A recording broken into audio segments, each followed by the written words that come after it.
Halo, saat ini saya akan menjelaskan tutorial tentang stack and heap, yaitu adalah sebuah tipe memori, yaitu tipe penyimpanan memori di dalam komputer.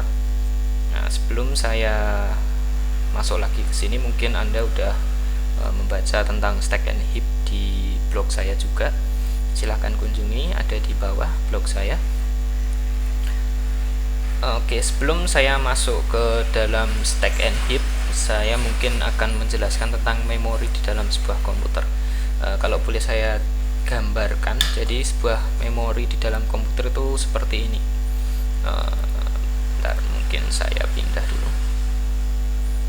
Jadi memori di dalam sebuah komputer itu seperti ini. Jadi dia berupa kotak-kotak, di mana tiap kotaknya itu berisi 1 byte. Jadi kalau kita punya memori 1 GB, kita punya kotak-kotak ini sebanyak 1000. Jadi dimana itu kita siap isi dengan program-program kita seperti variabel, instruction, function, dan lain-lainnya.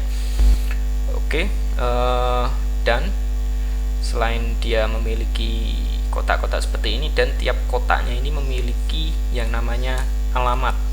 Jadi sebuah memori itu memiliki alamat. Biasanya alamatnya itu dalam bentuk hex, yaitu hex itu biasanya 0x01 dan seterusnya. Kalau kita punya 1 GB berarti maksimalnya 0x 1 juta berapa, nggak tahu, pokoknya dia bakalan punya 1 juta. Oke. Kalau di sini contohnya saya alamatkan di sini alamat 1 2 3 4 5 6 7 8 9 10 11 12 13 14 15 16 17 18 19 20 dan seterusnya. Jadi di dalam memori itu memiliki alamat memorinya. Dalam hal ini di sini contohnya saya 1 sampai 21, 22, 23, 24, 25, cuma 25 byte.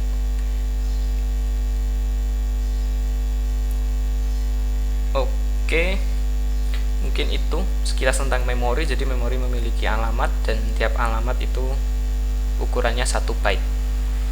Yaitu selanjutnya apa itu stack dan heap? Stack dan heap. Apa itu stack dan heap? Stack itu adalah, seperti kita tahu, stack itu push dan pop, first in last out. Sedangkan heap itu nama sebuah memori di mana dia berbeda dengan stack, dia tempatnya berbeda dengan stack. Biasanya di dalam memori, saya juga tidak tahu pasti bagaimana sebuah sistem operasi menghandle memori, saya belum pernah ngoding sistem operasi. Jadi setahu saya yang namanya stack itu biasanya dia berada di bawah, dan heap itu berada di atas ini. Kenapa seperti itu? Karena namanya stack dia kan bakalan push. Nanti kalau kita pas push kita dipakai sama heap, dia mau nge-push lagi, dia bingung mau kemana. Jadi biasanya emang dibagi dua, yaitu push itu di bawah, heap itu di atas. Karena heap itu dia ngambilnya itu terserah, nggak harus urut dari bawah ke atas, nggak harus push pop, nggak harus seperti itu. Kalau stack harus urut, dia karena dia stack jadi harus urut, push lagi 1, nanti ada variabel lagi, dia ngepush lagi ke sana, ngepush, dia intinya harus urut. Bedanya di sana. Selanjutnya mungkin saya bedakan mengenai stack dan heap-nya. Di alamat ini saya gunakan sebagai stack, selanjutnya yang atas saya gunakan sebagai heap.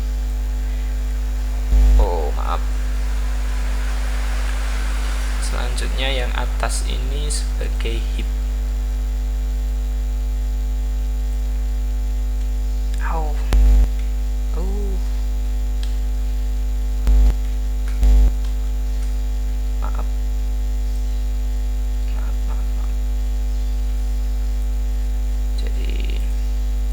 Saya bilang yang bawah saya kasih nama stack yang atas heap.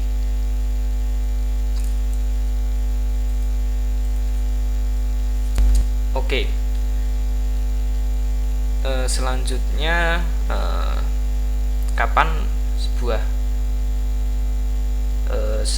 program kita kapan disimpan di stack dan kapan disimpan di heap. Biasanya hampir semua variabel, bukan hampir, kalau saya boleh bilang semua variabel itu disimpan di stack. Semua variabel disimpan di stack. Jadi yang disimpan di stack itu variabel dan instruction. Instruction itu katakanlah fungsi seperti itu, fungsi-fungsi, kelas-kelas, instructionnya itu semuanya disimpan di stack semua. Jadi yang paling pertama yang disimpan itu biasanya global variable, selanjutnya fungsi-fungsi instruction, baru selanjutnya variabel-variabel lokal di dalam scope. Oke, selanjutnya apa yang terjadi dengan program ini kalau kita jalankan? Ini adalah program C++ lebih tepatnya. Jika kita bekerja di Java, kita nggak perlu memikirkan yang namanya stack dan heap karena semuanya udah dihandle oleh JVM. Ini hanya untuk para programmer C dan C++ saja. Oke, jadi di sini kita punya fungsi main, di mana fungsi main ini punya beberapa instruction.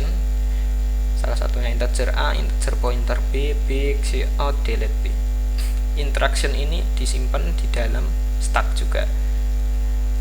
Nah, ketika stack tersebut dieksekusi, ketika instruksi ini dieksekusi, yang pertama yaitu integer A. Ketika kita memanggil ini, sistem operasi akan mengalokasikan di dalam stack. Katakanlah ini stack kita yang masih kosong.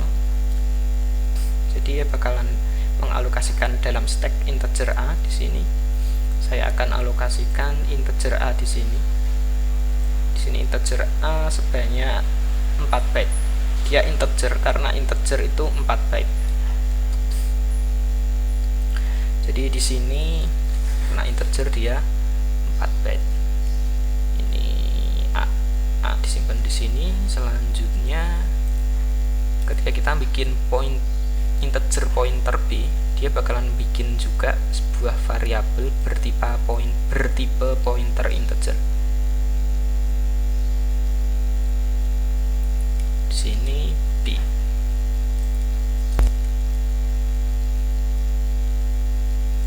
Nah, jadi variabel-variabel bakalan disimpan di dalam stack. Nah, ketika instruction ini selesai, dia keluar dari scope-nya, otomatis variabel-variabel ini bakalan dihapus. Jadi B bakalan dihapus, lalu A sampai dia habis. Jadi keunggulan stack itu dia bisa menghapus secara otomatis variabel yang kita buat. Jadi kita nggak perlu mikirin yang namanya menghapus memori, sehingga memori bakalan aman. Lalu bagaimana kita cara membuat variabel di dalam heap? Sebenarnya tidak ada variabel yang bisa dibuat di heap. Cuman kita bisa mengalokasikan sebuah memori di dalam heap, tapi menyimpannya tetap di dalam stack. Jadi katakanlah di sini, kalau kita di C kita pakai yang namanya new integer. Tapi kalau kita di C, kita bisa pakai malloc. Kalau di sini kita pakai C++, kita pakai new integer. Jadi B itu adalah sebuah variabel pointer bertipe integer. Jadi B ini bisa diisi oleh alamat memori. Jadi pointer itu alamat memori. Jadi kalau A ini kita bisa isi. Jadi katakanlah di sini A itu dikatakanlah di sini ada A sama dengan 2014 katakanlah. Jadi ketika di situ yang terjadi A ini, jadi byte ke 1 sampai 4 ini diisi nilainya 2014. Untuk pembagian byte-bytenya tergantung dia mau little endian atau big endian. Jadi 4 byte ini dipakai untuk menyimpan angka 2014. Oke, selanjutnya apa yang terjadi ketika kita memiliki pointer B? Ketika kita memiliki pointer B, ketika B di sini, otomatis ini nilainya 0 semua, masih 0, nilainya 0. Dia intinya dia tidak pointing ke alamat di heap. Nah, ketika kita manggil sebuah new integer itu artinya kita menginstruksikan bahwa kita membutuhkan heap, kita ingin mengalokasikan heap sebesar integer, yaitu 4 byte. Jadi ketika saya manggil ini, saya ingin mengalokasikan 4 byte. Jadi katakanlah di sini saya alokasikan sebuah heap di alamat 20, sama karena integer tadi 4 byte. Jadi saya butuh 4 byte. Ini adalah alokasi dari new in. Ini new in. Jadi ini tuh new in. Dia udah dapat 4 byte di atas. Jadi ketika saya manggil new in, saya dapat ini, terus yang saya kembalikan dari new in itu alamat dari heap ini.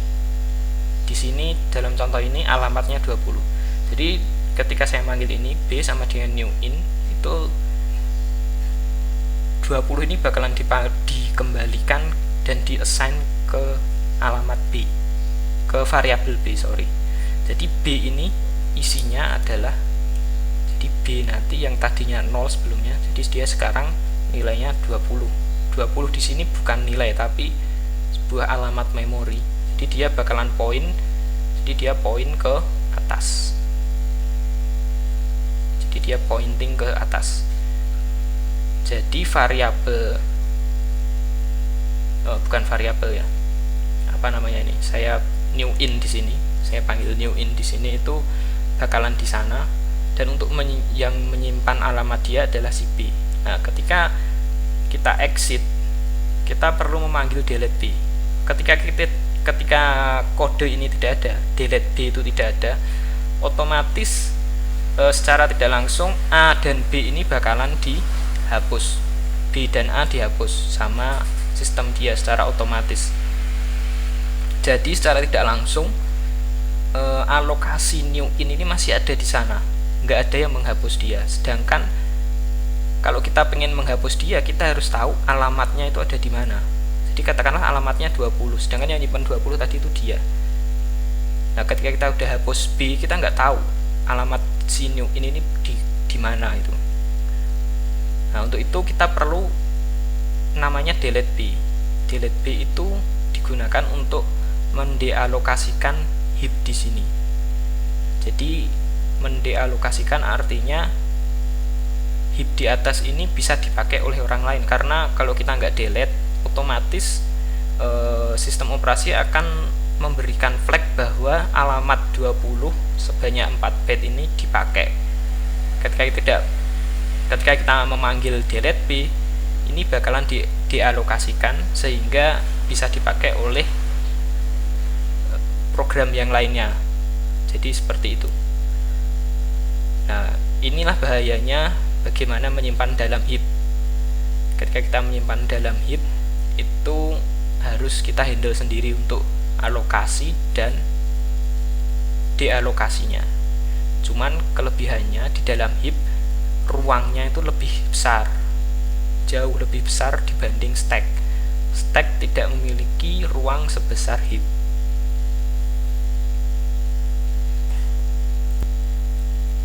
Ya, mungkin itu untuk stack dan heap. Mungkin saya lanjut lebih dalam lagi untuk next tutorialnya, yaitu tentang pointer, dan masih banyak lagi sebenarnya. Terima kasih sudah menyaksikan.